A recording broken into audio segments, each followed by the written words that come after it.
C'était une décision redoutée. La menace est donc mise à exécution. Via son entreprise Gazprom, la Russie arrête dès aujourd'hui la livraison de gaz en direction de la Bulgarie et de la Pologne. La raison invoquée selon Moscou, les deux pays de l'Union européenne refusent de payer cette énergie en roubles. Aucun autre pays ne paye son gaz en roubles, à part la Hongrie, mais les autres ne le font pas. Il aurait pu menacer n'importe qui. L'Allemagne a dit aujourd'hui qu'elle pensait à couper le pétrole. Eh bien voilà ce qu'on dit aux Allemands. Vous pensez à couper le pétrole, eh bien nous on peut couper le gaz. Alors, pourquoi ces deux pays sont visés? Au sein de l'Union européenne, la Bulgarie est très dépendante du gaz russe. Elle en importe 90%.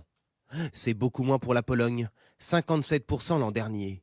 Mais depuis le début de la guerre en Ukraine, le pays est aujourd'hui l'un des plus virulents contre la Russie. Hier encore, le gouvernement polonais a annoncé de nouvelles sanctions économiques. En visite à Berlin, le Premier ministre a voulu rassurer. Les Polonais ne vont pas manquer de gaz. Nos stocks de gaz sont remplis à 76%. Il s'agit d'un taux de remplissage élevé, bien supérieur à celui de la plupart des pays européens. Nous pourrons donc puiser dans ces ressources en attendant de trouver de nouveaux fournisseurs.